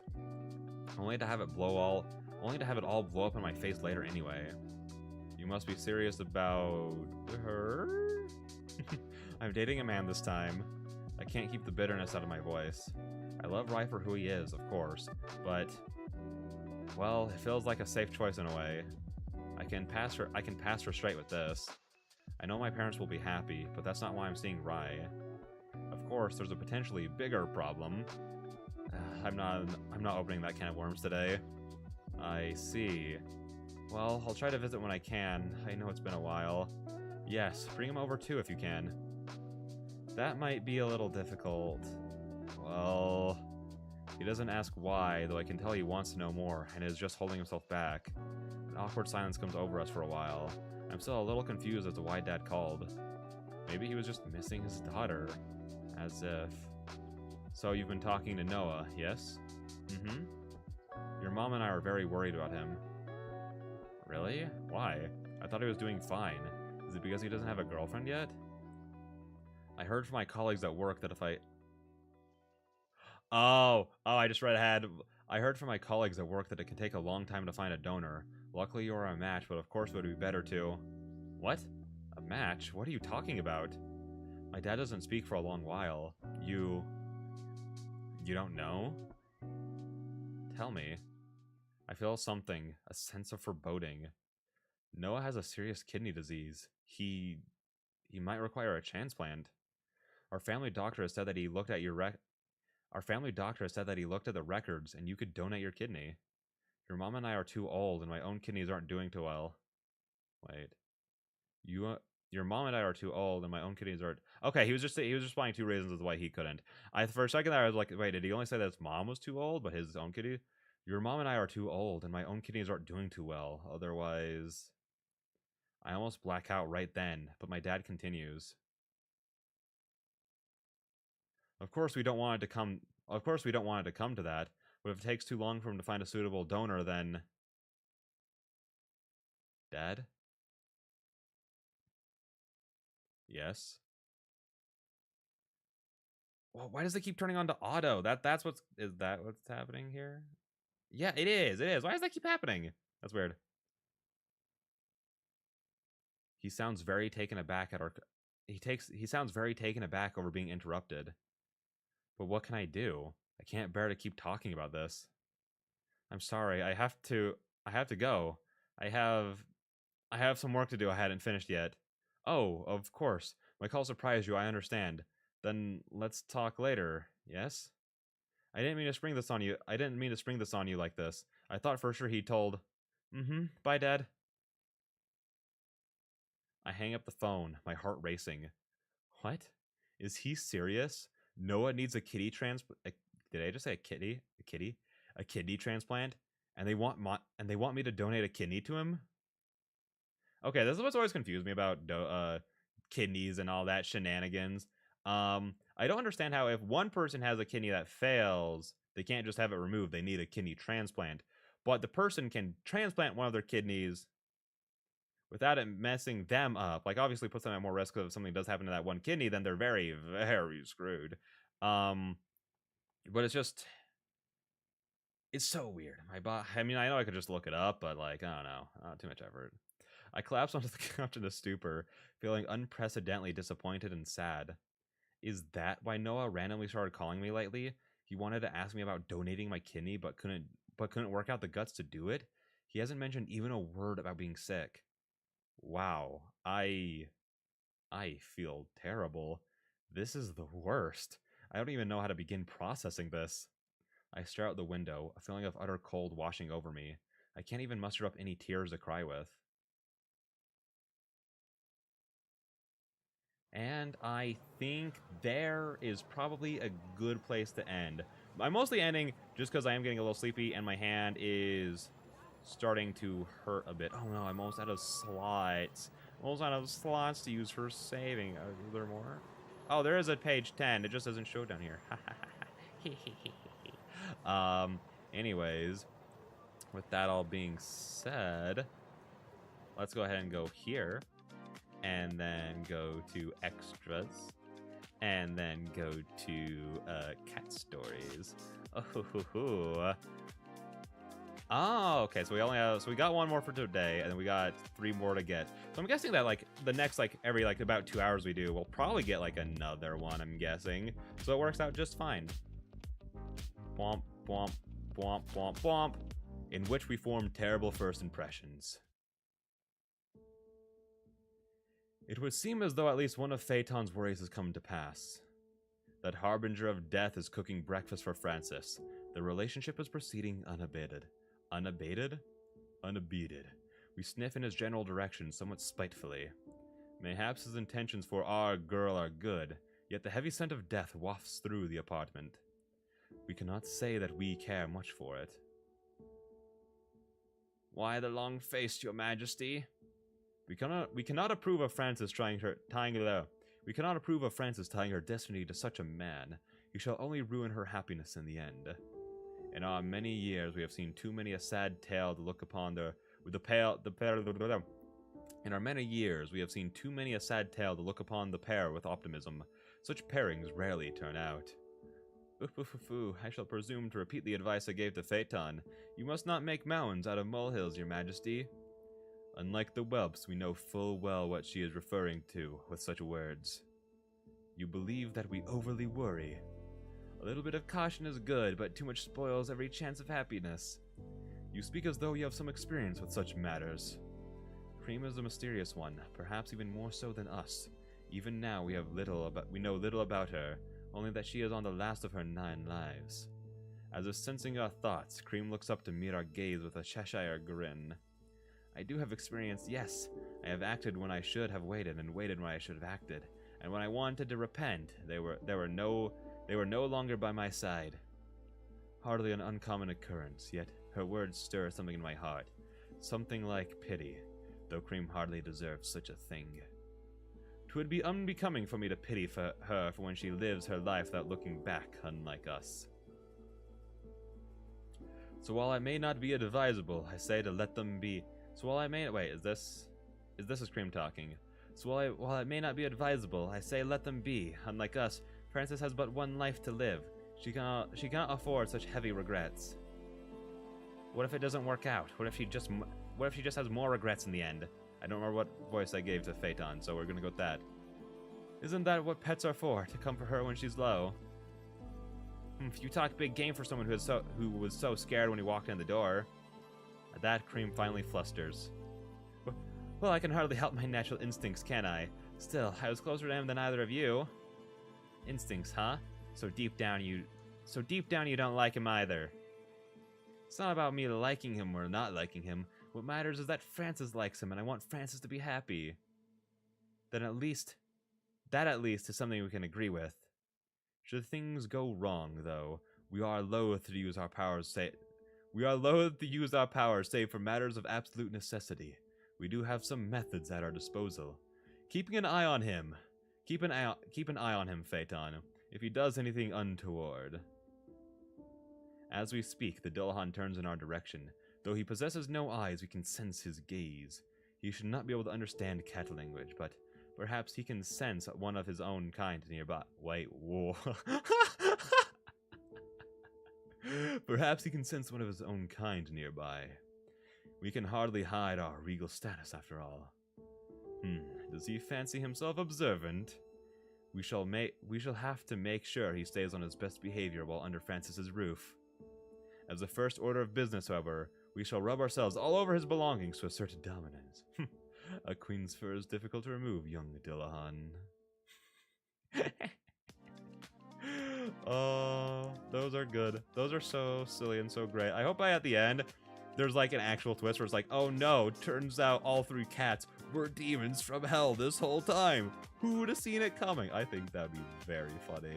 But yeah, with that all being said, I feel like we got a lot of good stuff done today. Wait, our percent doesn't go up until we like exit out. I forgot about that. I looked at it and I was like, oh my gosh, did I forget to save? That's what went through my head. I was like, oh, I forgot to save. We're gonna have to go through it all again, but we should be all good. It updates again when we load back into the game, so we're fine.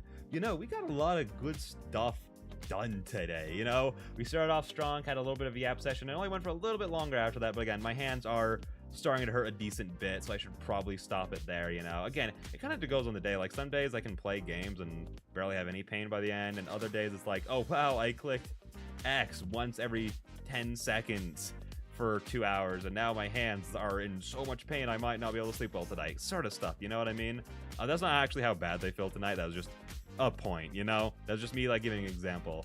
But you know, we made a lot of good progress. I'm really enjoying it. I'm really like excited to see where this is going, because I thought it was going to be the mom who was like having like the health issues, but it turns out it's going to be the brother, which is, it's exciting because I feel like this is going to go like a route of like, she's going to be like, oh, he already took my parents from me. Why does he also get my kidney? You know what I mean? Which like isn't like a fair thing to think towards him because he didn't really do it. But it's like, you know, she has all this resentment towards him for like stuff like this, you know, where he gets like what he needs and what he wants, like at her expense essentially. Whereas she just kind of has to deal with it. So I can see that happening with this whole kidney transplant, especially since like kidney transplants, as far as I know, like they're not like lethal. But like again, like if something does happen to your remaining kidney later when you don't have the other one, it can be a lot more dangerous than if you had both. You know what I mean? Also, it's still just having surgery in general, which is just, that's not an easy thing to like to go through, even if like the end result isn't like threatening to your life at all. It's still surgery, and that's not easy to go through. I'm pretty excited to see where that's going. And then like also we're like moving in with Rye, and that's gonna be super cool. And we're gonna have like a long chunk of the game with him here, with him once like the tour's over. So that's gonna be super cool. Because like I do kind of like I do like how it's kind of paced right now of like, oh, here's like, you know, a decent chunk with Rai. Here's like a chunk without him. Here's a chunk with him. Here's a chunk without him. But at the same time, it is also good that we're kind of moving out of that. Otherwise, that would just be like the formula for the rest of the game. And, you know, we don't there's nothing necessarily wrong with the formula for a game, but it's like also cool to shake it up towards like the back end. You know what I mean? So I'm really excited for that and just to see how it changes. Like, there's just so many plots that are developing. No, I mean, there's not really like so many, but like the plots that are going on are all developing in an interesting way that I'm excited to see more of. But yeah, no, with all that being said, we will be back. Again, it depends. It depends on how I'm feeling. If life goes perfectly, we will be back live tomorrow with some Freaked Flea Pit. Press X to doubt. I'm already doing that a lot right now myself. I doubt it. Probably not going to happen. I should probably finish Silent Hill before I get into anything else anyways, even if it is just a demo. So I'm probably not going to do that demo because I do want to stream it because it looks super cool and I like streaming games. Oh no. But yeah, no, that is the plan, is to get around to that at some point, but I'm probably going to slowly get to it. Like, I'll finish like Silent Hill first, you know, get that series taken care of so I can get back to like actually uploading to my other YouTube channel just because it's been a while. And then we'll do Freaked Flea Pit, but, you know, if I'm feeling spicy and feeling like ruining my hands, you know, who's to say? But regardless, on Wednesday, though, we'll be back for some Women Wednesday shenanigans. We'll be finishing, in quotations, Without a Voice, which I'm very excited for. Like, I talked about it last stream, but, like, with Without a Voice, I would have kept reading that until we got at least 1 or 2 more endings, depending on how long they took, obviously. But I did have work the next morning, so I kind of needed to go to sleep because we did start streaming pretty late, and we did go for, you know, about 2.5 hours, which is about how long we're going right now. Give or take half an hour, but that's fine. But then I spent the rest of the night being like, oh man, I'm so excited. I can't wait to get back to it. I can't wait to read more of it. Oh, it's such a cool visual novel. Oh, I love it. So I'm really excited for that on Wednesday. And depending on how long the rest of the endings take and how many endings there actually are, we could finish it.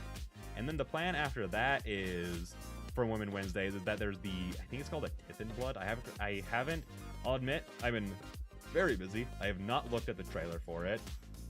It's the new Studio Alon game that's coming out. There are 2 that were just announced. And I think there are demos out for both of them. I'm pulling it up. Hang on. Can I just find it really fast? Okay, I was about to say I don't follow that many people. I do follow like 200 people, but that's fine. Hang on, really quick. Let's just go ahead and go, because I just want to double check this, make sure that there is a demo out for both of them, because they did announce 2 visual novels, so I just want to check it really quick. Because I do want to look into these. Yeah, A Tith in Blood should have a demo out, and then Rainbow Valley.